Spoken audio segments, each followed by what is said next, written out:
to you by Grow Generation. Today's episode of the Cantina is, whether on Dagobah or Tatooine you are, everything you need to grow right where you are, they have. Later in the episode, more on them you will hear. Welcome to a galaxy far, far away. Here at the Cantina Podcast, we provide top shelf service, including rumors, leaks, news, and reviews. Come in, order a Loman Ale, and remember, no droids allowed. All right, guys, welcome to the first episode of the Cantina Reviews for the Book of Boba Fett. Yes, you guys have heard the intro before. The Cantina Reviews is just the Cantina only when we have a show to talk about instead of news. So welcome, ladies and gentlemen. If you're watching us on LRM's YouTube channel, thank you so much. Please do subscribe, but be aware that this show, the next time you see it, will very, very likely be on a new channel, the Genreverse Podcast Network's YouTube channel. So keep an eye out for that. Follow at the Genreverse on Twitter and at LRM underscore exclusive on Twitter as well for all the latest and greatest on that. If you're listening to the Genreverse Podcast Network on your favorite podcast app, thank you. Please follow, subscribe, whatever you could do for there. Thumbs up, down, reviews, comments. We all love that.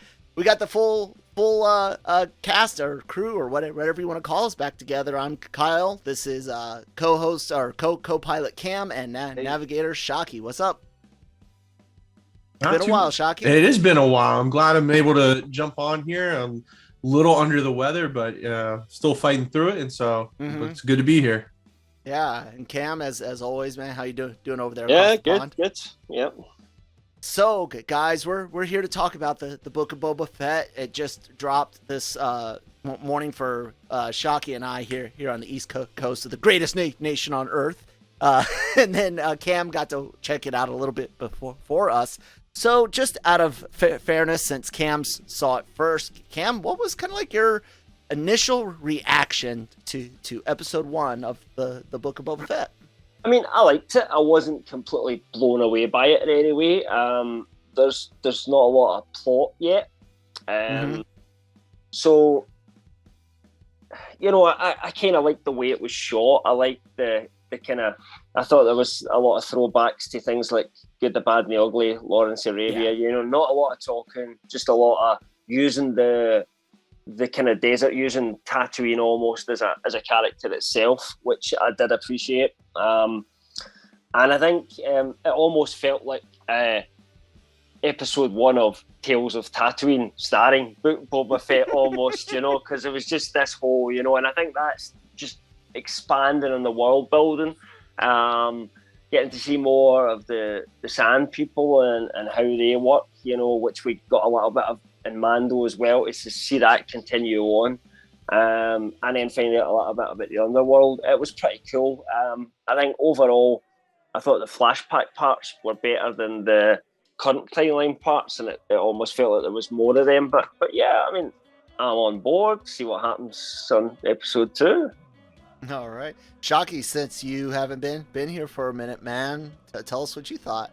Yeah, I kind of like Cam. I liked it. You know, the style, the lack of dialogue was very. I thought it was well used there, but it answered a lot of questions. So there was, you know, we now know how Cobb Vanth was able to get Boba Fett's armor. We now, you know, the theory of how many years has it been? The theory of how Boba Fett got out of the Sarlacc pit. We now know that. Need to see it. Yeah. I mean, really need to see it. We didn't really need to see it. Any more than the Kessel Run. Most, you know, Star Wars fans that are over 30 probably have read some sort of comic book or read some sort of book with how Boba Fett got out of the Sarlacc pit there. You know, we now have a better understanding of what kind of Boba is establishing himself as in Tatooine. We know a little bit more about his relationship with the Tusken Raiders, you know, because when we are first introduced to Boba Fett, you know, in Mando, you know, he has the Gaddafi stick, you know, he has some of the tunics and everything. From I'll just point out, Gaddafi, you know, we're not saying anything. not former Colonel dictator. Gaddafi. Sorry. It's all good. Sorry, it's American history teacher in me, you know. I wasn't even going to bring that up. Yeah. So we get that, and then also too, the use of the back to tank. It looks like this is something that Boba Fett's going to have to pretty much use for the rest of his life, kind of like Vader, you know, and to heal himself from the wounds. I was talking to a buddy of mine.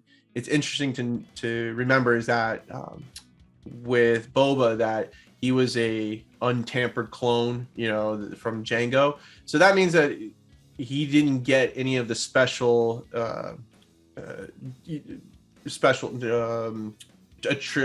tributes or whatever for that the clones did. So like you talk about Captain Rex and Cody and stuff.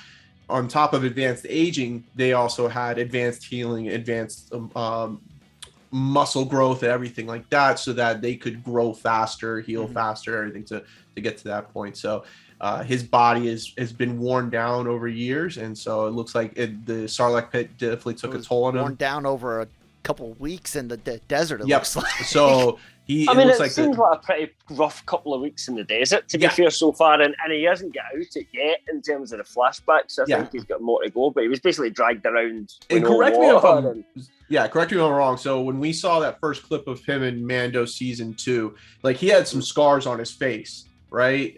When he's watching Din Djarin leave Tatooine, and we see so. You know, you could tell like his face was like kind of beaten and bruised. Or like had some scars on it. So it looks like the back to tank has been working and healing because now his body is healed, but it doesn't last as long from that fight we see at the end of the episode. He's got to be taken back to there. Yeah. I liked most of it. There are some issues. It's definitely rough around the edges in my mind. A little bit of it can even. I've been overusing the word jarring a bit, but it kind of fits. I did appreciate the lack of dialogue. I loved the familiar aliens. You know, we hear even name drops about Rodian and Trandoshan, and they're not afraid to shy away from established stuff. I did think he survives too much shit in the desert, like. The amount of time out in the desert, the amount of physical abuse, I started wondering, like I thought he was unaltered. Like, this is not normal, and you didn't necessarily need as much as they did to show a resilient person. Like, we got it fairly quickly. It seemed like maybe they padded some of the runtime with additional suffering that maybe we didn't necessarily need, because again, it's like, man, he's surviving a lot without armor, without enhancements. Sorry to jump in, but that's the point, is that we're seeing that this is a different person from the one that we left that went into the Sarlacc pit. You know, he's had a rough time, and it's a lot. And then the part of how he's grown as well and changed and new ambitions. I'm saying physically, I don't think. Dude, no, I don't believe without enhancements. Bear in mind, he's not supposed to be as old as he is in real life. I know that. But think about what the Clash of the Titans monster, which I did not like that at all. Yeah, that was sudden appearing. Yeah, look at that and how it bounces him around. That's what I'm saying is like they walked up to the line to be like, yeah, he's beaten and come through so much to where I almost lost the suspension of belief of him being able to take that. I did notice the dreams are back. The first thing that came to my mind is he going to need therapy like Tony Soprano. And then I think my biggest issue, and I'll say my biggest issue for later.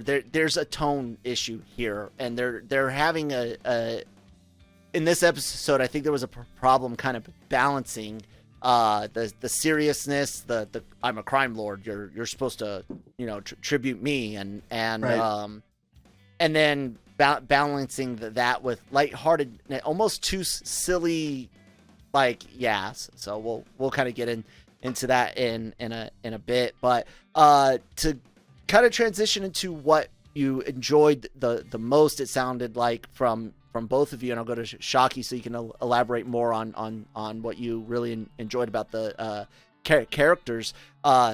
You enjoyed a lot of the technical stuff, the filming and the angles. Cam mentioned that, all of that. That's great. What about characters though? Getting into like, what were some of your favorite parts with the additionals outside of Fett himself, Finnick and whatnot? The Sand People, even as a character group. Well, yeah, I think the Tusken Raiders are kind of this big mystery of what really are they represented as, because we get a glimpse of them in A New Hope, we get a glimpse of them in Attack of the Clones, and that's really it until we get to the Mandalorians seasons, and that's where you see Mando kind of interact with them, and it's more of a, how do you say, like of a need for each other to work, because it's getting the Krayt Dragon, and taking care of that, but in return, Mando needs something from the Tusken Raiders, which helps out Cobb Vanth. So, but we really didn't get an idea of like what the Tusken Raiders were really like. I'll tell you what it is. They're not just a monster anymore. Right, yeah. Mm-hmm. They're a species that have their own motivations and goals, and I don't think they were in the movies. They were just this almost existential force, Sand People bad. Right. That was it. It reminded me a lot of the cowboy and Indian style, where a cowboy gets abducted, almost like Dances with Wolves, Right. Yeah. Until he proves that he could be part of them. Right, exactly. You're indoctrinated into it, and you realize, this is not such a bad group of people. Looking at how good he is with that gaffy stick in Mando compared to how he got his ass kicked from what I think. Mm-hmm. I think that was a female Sand People that he was fighting as well, and just the shape to me looked like it was a female. I thought maybe it was Finnick. Not gonna lie, I was like, did she like sneak in there? Well, she, I can see that though, because of that as well, absolutely. But in the I don't EU, think they so, could accept outsiders, so I don't know if that's going to be canon. I don't know, no. But you get the feeling that story's not done, and that he's going to be doing training with them, and he's going to become quite proficient with that. So I definitely think there's more to go, and what his connection is with the Sand People. I hope really it's like not them as much.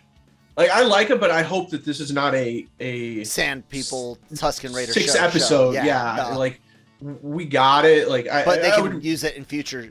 Well, I think there's going to be more flashbacks in future episodes, though. I just don't. I'm not necessarily saying it's going to be all flashbacks, and there's going to be, we're still going to be finding out about what happened to Boba with the Sand People by episode 7. But I think we'll definitely see that some more of that because there's missing time there. So I think they'll definitely explore that more in one of the episodes going forward. It kind of felt to me like they were using it as this is the arc where the redemption for Boba Fett. Because, think about it. Prior to him going to the Sarlacc pit, he's a villain, right? He's a bounty hunter. He's a villain.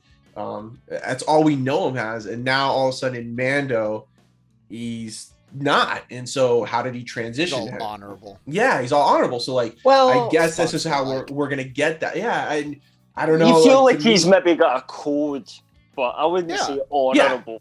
Yeah. If you honor your code can be fucked up, but if you hold true to that code and you got principles, that's more honorable than someone with good ideas but doesn't stand with them. Yeah. But I think when they show the flashbacks of him as a young boy early on and stuff, so it's almost like that transition that he sees his father being murdered, and it's kind of like you see, and then if you've seen the Clone Wars episodes he's on that revenge path, and then this is supposed to be the story of how it goes from being, vengeful to being the man with an honor and code and so forth. So, What other characters were outside? Finnick is fine. I like the chemistry between them, though. I think they've got just a natural chemistry between them, those two, and the way they work, and that's really the core of the show. no one else has had enough time or space to kind of really assess much more than that. People have come on, they've walked off again. Maybe we'll see more of some of them going forward. It's hard to say, but really those two are the core, if you like. So far the chemistry's there for me. Yeah, it was an episode that had a lot of insignificant characters, almost Easter eggs. So you had the Transindocian, where you kind of see where it could link to Bosk, in the future. I used to work for that guy. Yeah, exactly. The Twi'lek, which I think is going to connect to what's her name from Rebels? Hera's father, in the underworld there. And kind of connect that storyline. I could see those things. And then you had in the Cantina a couple of the droids. One was from Star Tours, of course, from the ride at Disney World and Disneyland. That was the one in the. Did you notice Max Rebo or Sabak? Yeah. And the kind of updated version of the Cantina tune. Yeah. You got that. So there wasn't a lot of it was a lot of just little Easter eggs here and there, I think, sprinkling to the future of this show. I must say this on the topic of Twi'leks. Flesh colored, like human flesh colored Twi'leks. No more. That was odd looking. The flesh colored tail, the flesh, they need to be blue, red, green. They need to be purple. Oh, I didn't even notice that. It was weird looking to me. No. Even Christine, I guess it picked it up first. Oh, I think it was more red for me when I looked at it when I was watching it, but maybe it was also at 3 o'clock in the morning. I have a Dolby Vision capable TV, and I was using the TV's app, so it was allegedly pumping out the colors they wanted us more to likely. see. I was barely awake watching it the first time. It may be that's the case. I just didn't have an issue with it. It was just weird. Because think about it. You've seen really incredibly pale white, like the Fortuna. You've seen yellows, greens, red, blue. Have you ever seen one that was a variation of real human flesh? It could be, but you can have cross Twilight and human, can't you? They can have cross species. I hate that something like that. What was the Twilight in Mando season 1? When they were at the jail. He was yellowish. Yellowish. Pinkish. Yeah, he was definitely. She was kind of more almost flesh colored, but she wasn't quite. Yeah. Okay. It was a little. Christine was the one, and that pointed it out at first, and I was like, "Yeah, it does look." It's mostly because of the tails, because we're not supposed to see that much human colored Twi'leks. It's pure racism. I stand up for speciesism. human colored Twilight rights, brother. Oh man.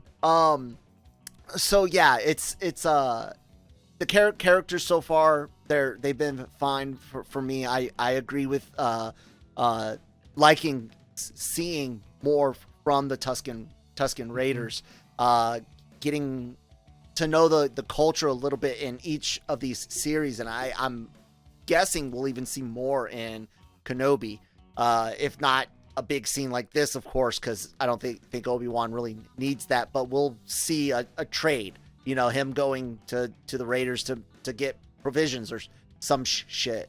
I could see them continuing this idea of expanding the Tusken Raider kind of mythos, if you will. Right.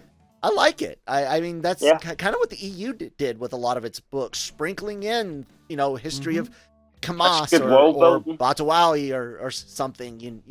Make us care about Tusken Raider at one point, and that you've done something no one else has done in Star Wars before, haven't you? Yeah. So I kind of felt for that little guy, even though he was a little bastard. He was like, fucking dig for my water slave, and all that sort of stuff. But when he was getting his ass kicked off Goro from Mortal Kombat, I did feel a bit like, oh no, I don't want the youngling to get whacked. So there you go.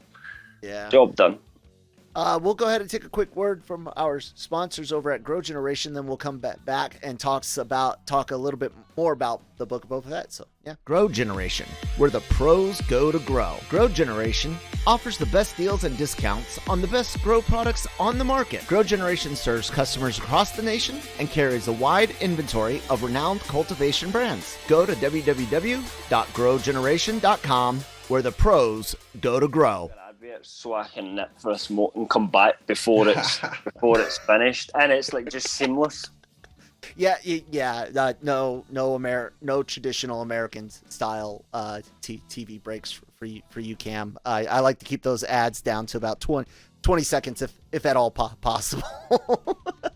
Thank you guys for sponsoring the episode. As always, Grow Generation's information can be found down below. So we mentioned the technical side a bit. Now, both of you guys are into actual Westerns more than I am. I am not sure who's more of a fan, you or Cam, Shaky, but I do, of course, appreciate the art of film regardless. And I immediately thought Lawrence of Arabia as well, Cam. Yeah. It was very David Lean, yes. That was just, which it's just something he almost invented, he made the film, and it's been used by so many other directors over the years who were influenced by him. And Absolutely. It's just, you can just see that that's something that Robert Rodriguez has. But as I said in my written review today, name a filmmaker who hasn't, because if you're into film, right, exactly, you can appreciate Especially Lawrence of scene, Arabia, it's beautiful. So it's just funny how film fans, like I said, even for things that I don't necessarily like or care about, I can appreciate some of the technical stuff. I didn't care for the almost random vignette filter on it. That was kind of odd, and sometimes the bokeh from I think they were using like an extra wide, maybe even borderline fisheye to give you kind of a little out of focus around the edges in some other shots. On the kind of flashback stuff you talking some about. of it, the digital noise for the flashbacks completely, I don't like that at all. The green kind of haze, and right. I'll say why. When I see digital noise, I'm expecting there to be a digital interference. If he had been hooked up to a machine on his brain that was, maybe analyzing that's the twist. Dreams, or you find out at the end of Book of Boba Fett he never left the Sarlacc. The Sarlacc just literally plugged something into his brain. I think that to feed him a fantasy. Yeah, and I think the digital noise is kind of to represent he's in the back to tank while he's having these dreams, and maybe that like. But it's a little odd, right? It is, yeah. I could see a haze, some better other filter. Yeah, it is, but it is because it's digital noise. Like I said, if there was more than, if they change how Bacta works, sure. But if it is just traditional, the Bacta's over and in while you're breathing, nothing going on with your brain. The digital noise was a bit off-putting for me. The Boston Dynamics dogs, dude, like, did you guys catch that? Yeah, I wasn't keen on that. That was so lame. Keen on that. Yeah, I don't know where they got that one from. Did you see him?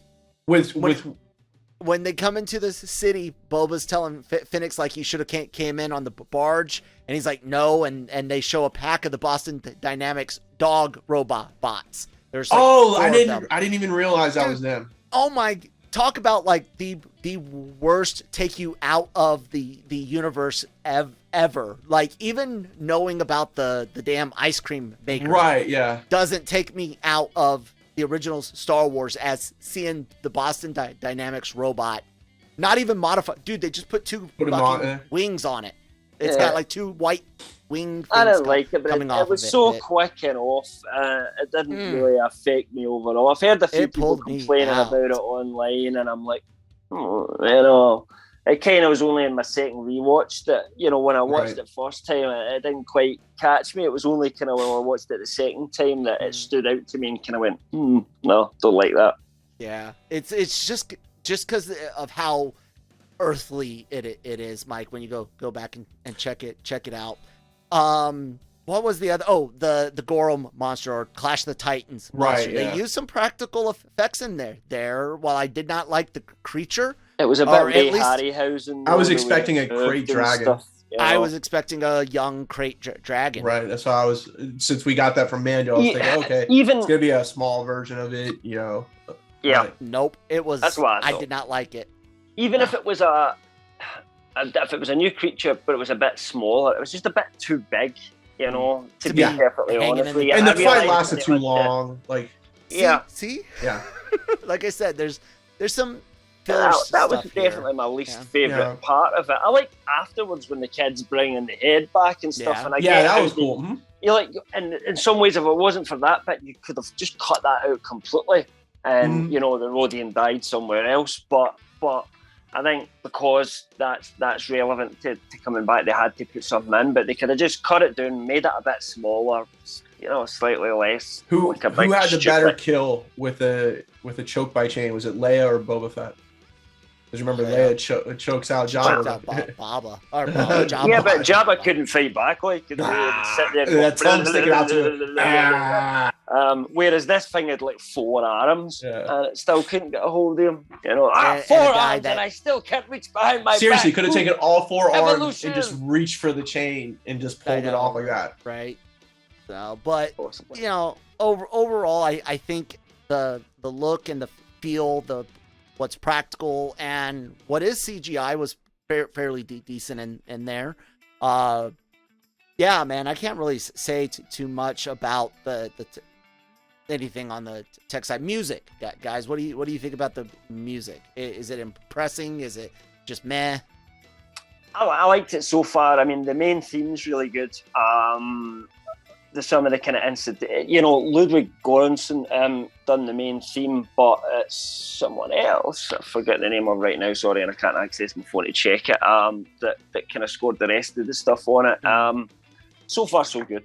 I would say. Yeah. You know, I like the main theme, but you know, with the rest of it, we'll have to see how it goes. Yeah, see. So let's go ahead and wrap it up with kind of like your biggest gripe, like the one thing that just kind of irked you more, and you may have already said it. For me, honestly, it's a canon issues, like in universe, not story canon, but like physics and mechanics. Like I said, Boba taking a few two hits, these cacti under the ground that carry water. I mean, do we not remember moisture farming is pulling moisture out of the air?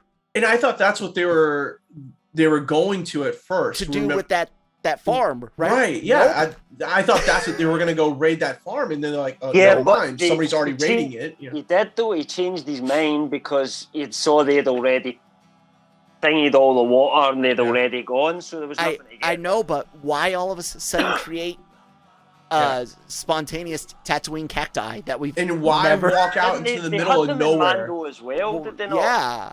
I mean, But why walk out into the middle of Maybe nowhere to start that's digging? a- Why didn't they just dig where the village was? If they're maybe supposedly that's a spot where they know that they can get them, and that's That's why where they're you would put not your usually village. a good thing because exactly where you move put your your village that close. Yeah, but there's other factors for where you put your village, and they don't So seem what like was- they stay in the same place all the time. It seems to me like they're more nomadic, that they move about. So maybe and they when was just humans were doing that 10,000 years ago, we stuck to water places. Right. Yeah. yeah. But Stop trying to nomads give don't- bad writing credit where it's not due, Cam. I'm messing around, man. I'm messing around. What about you, Cam? Did you have any other big gripes besides the Goro fight, as you No, I call was it? really just Goro. I wasn't impressed with the creature. I kind of liked everything else, but you You know, seem to like not it more enough than to- either of us. Yeah, Not that either of us maybe. didn't like it, but- Yeah, I kind of did like it. I just it didn't blow me away, as I said. But you know, I'm intrigued and I'm interested, and I like some of the world building that was going on. I was enjoying myself sitting watching it. You know, there was nothing really jumped out and annoyed me about it, other than that was the one bit where I kind of went, don't like that so much. Maybe in second watch the Boston Dynamics dogs, and other than that, I was kind of pretty happy with it. But the kind of opener it is, I'm not ready to judge that it's going to be a great show based on this, because I don't think there's anywhere near enough to in there to tell us that yet. Very establishing type. Mike, big complaints any this week? The final fight scene, that group of gang that jumped Boba. So this is what my gripe was with when I was talking to my friends. It was like, when we were reintroduced to Boba Fett and Mando, he took out an entire squadron of stormtroopers with ease. You know, he does it without his armor, then he puts his armors on and is able to take out his ship and everything.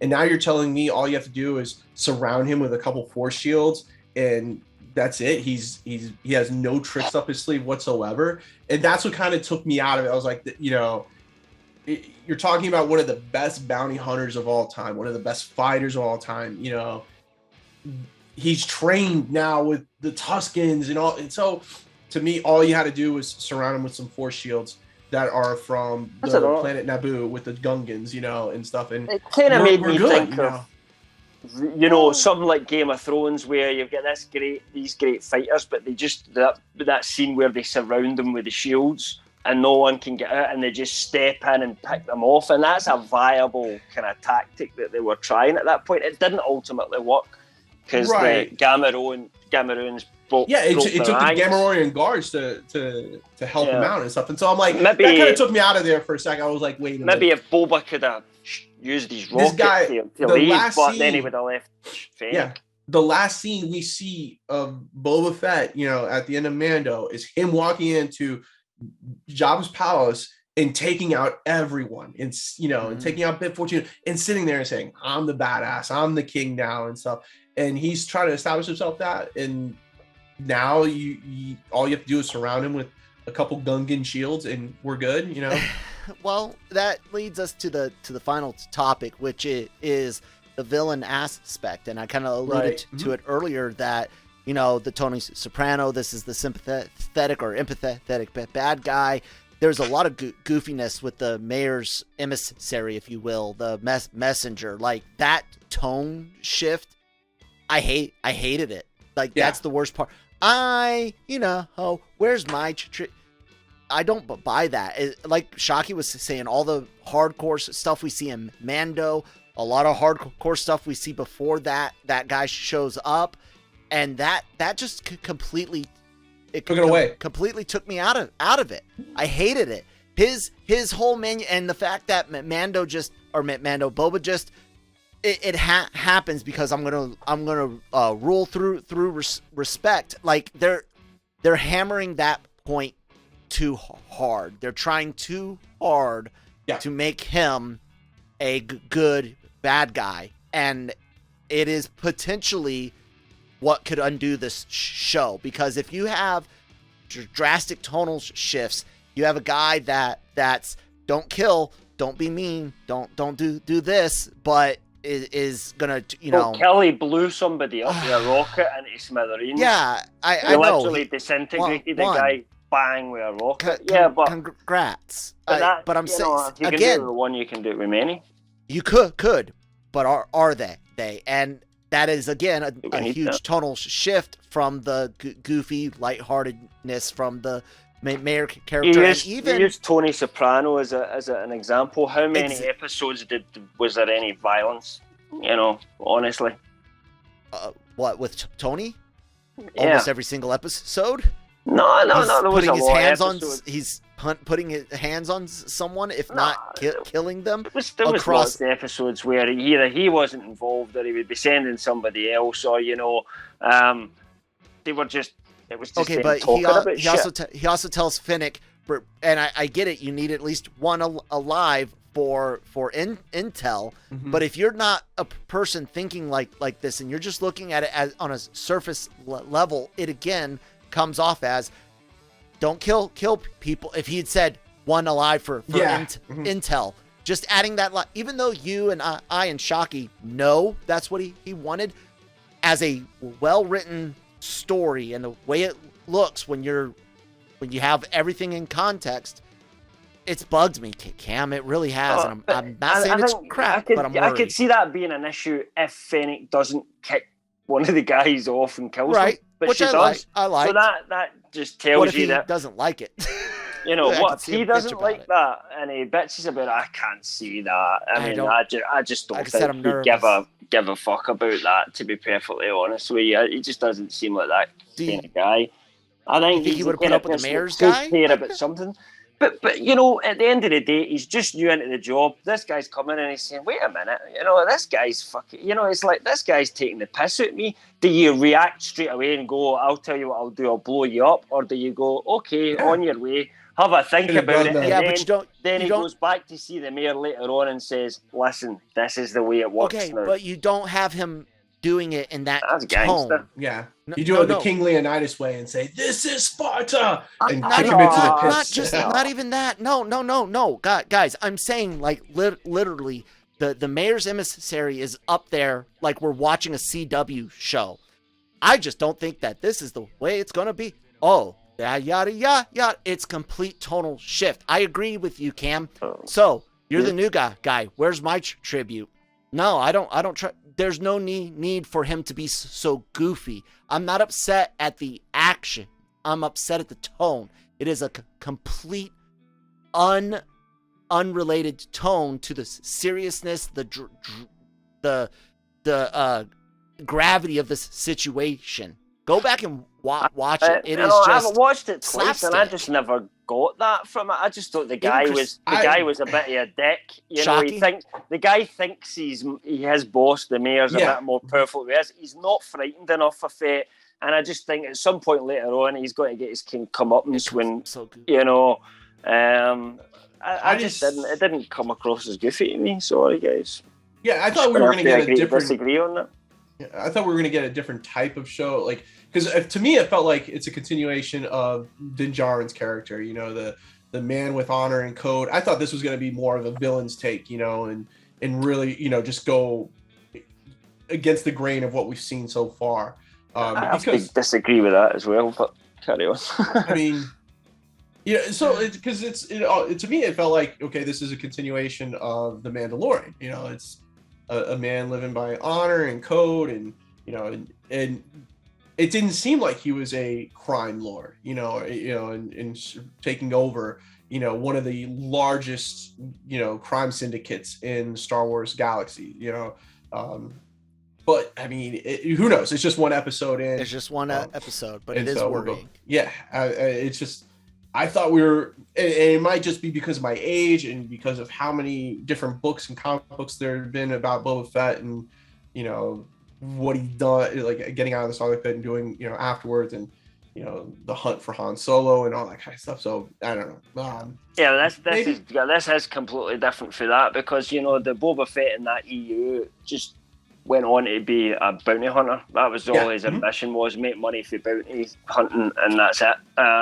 This is a Boba Fett that's had an ambition to take a step up and doesn't really have that much experience of doing it, but kind of wants to do things differently. Maybe he's a bit pissed off with the way it's been done in the past. And I think, you know, he starts off by basically assassinating his former competition. He then spends the first, which we don't get a lot of the current timeline in this episode, to be fair, but he then spends his time going round telling everybody, or telling certain people, I'm in charge now, it's me that you give your money to. Oh, right, okay, here's your money. Yeah. And then he kills a dude, asks for one to be brought back alive. I know you said he didn't specifically say one, but, you know, then I'm just not seeing the Din Djarin in that, you know, whereas, you know, I kind of thought almost the Mandalorian would be like that, and kind of from episode 1, while he was that taciturn, you know, guy, I didn't really see him as an out-and-out kind of killer, whereas I think Boba Fett still seems to me like someone, if you cross him, he will kill you. He's just not going to kill you for absolutely no reason at all. Yeah, I feel that the tone in that scene, I don't know, audience, let us know if you felt that it was more snark or was it goofy. But yeah, I guess let's go ahead. We actually graded most of everything we've ever reviewed here on the Cantina. So just as a show opener, it's a first show, it's its first series, even though it's got some connective tissue. Mike, what would you grade this using LRM's A to F plus and minus scale? Because it answers a lot of questions about the kind of where Boba Fett had been. We got that. We like a B. Yeah, I would say B, maybe B minus for a show. There wasn't a wow factor. There wasn't like, holy, this is Boba Fett type deal. This is what we got. It answers some questions, and we know how things kind of played out with some of the things. We don't know everything, but there wasn't a big wow moment to this. Hopefully, it picks up in the next episode and goes from there. Yeah, I'm with you on a lot of that. There's a lot writing, but enough good for me to give it a B minus. So Cam? Yeah. Well, I mean, I reviewed it already written, and I gave it a B plus. Okay. I mean, I think that makes sense given that I seem to have liked it most of the three of us. But it was, it wasn't an A because there was a few issues I had with it. But I would say a solid B plus as well. Certainly not, not bordering on a B. For me, it would be more pushing towards the A minus. So. Let me ask you this. Hold on, sure, one go question. ahead. Let me ask you this. So, talking with my buddy, we were theorizing. What do you think is the motivating factor for Boba to take over Bib Fortuna's crime lord and stuff? Because my theory is, from a little bit that I know, is that Boba, we'll see in flashbacks, Boba will be friends with the Tusken Raiders. And somehow, some way, we're going to see one of Bib's crime goons and stuff like that come wipe out that family, that clan. I don't know about that. Yeah, and that's going to be his motivating factor for taking, over. Yeah, like maybe just for a completely pointless reason, Yeah. Like those guys we saw they didn't seem to be stealing the water and such. They just seemed to be wrecking it. Wreck the place, beat everybody up and drive away kind of thing. That was funny. I like that. Yeah, and teenagers suck on every planet. No, I'm with you. I agree that's possibly coming. We're gonna see the crimes of Jabba's lackeys and Bib Fortuna's, fledgling criminal empire be a combination of that and learning from the Sand people, their wonderful ways of family and community. I've just thought of something. What if that? Boba only goes to get his armor back because of an event like that happening? He actually finds that he's happy as a Tusken. Yeah. And he changes his life completely, gives all that up, and then something happens that forces him, I'm going to kick ass. Like, as we said, payback Mel Gibson, some event sets him in his path. And that's why he takes so long to go and get the armor back. Just a theory. But it could be. I think we're all on agreement, though, that essentially he sees criminals being too criminally, and he wants to rein it in. So which can work. I am a fan of organized crime movies, shows, not organized crime itself. But yeah, I don't think there was a lot of news this week, guys. As we're doing the Cantina reviews, if there's major news, we might spring up with just a regular Cantina episode, or cover it on the Daily Cup of Genre, which you guys can find on our on the Genreverse Podcast Network, LRM's YouTube channel for now, upcoming Genreverse Podcast Network YouTube channel, LRMonline.com and Genreverse.com for all of that, as well as great articles and opinion pieces, interviews, all available there. Shaky, was there any new news, man? You've been off, but you still keep your finger on the pulse of things. So there's really nothing I can report on concrete just yet. A couple things in the works, so I'm not going to blur them out just yet. But the one thing that has been kind of circulating around and stuff, and unfortunately it's due to the pandemic, is that Celebration, which had been postponed and rescheduled for May of 2022, there is talks now, if things don't improve within the next, say, 30, 40 days, that they might push it back to where it was. So it was scheduled for August 2022. then the way the pandemic was going, they bumped it up so that it could be right around the time when Kenobi was going on, and I think Bad Batch was set to premiere around that time too. And Andor, it's kind of set up a trailer for Andor later on, so it might get pushed back. Who knows? Hey, that's 5 months away. Still. Yeah, it's nothing concrete and stuff, and that's the only thing that I'm hearing. But that's all conventions right now. Everybody's kind of on a fingers crossed, type deal. So it's one of those things that if you have a ticket, just kind of be on the lookout. They haven't done anything news wise in a while. I think they just opened up the applications for fan tables and panelists and stuff. So their repop is moving on as scheduled, but hopefully it's we get through this next wave and we can all enjoy in some form or fashion another celebration. Yeah, hopefully. All right, guys, I don't have anything else. We did all the plugs. Cam, did you have any last things you wanted to say? Just to say that I was worried about a leak that was out about this, and just wanted to say if anybody, because I'd wrote about this a couple of times, and I think I mentioned it in another podcast as well, but it looks like that leak was false because it did not match up with this episode at all. So good news, because I would rather speculate and not know what's going to happen. So. There we go. Not too much to speculate that this week. Lots of flashbacks. We're down for the show, guys. We will be back next Thursday to talk about Book of Boba Fett episode 2. Until then, may the force be with you.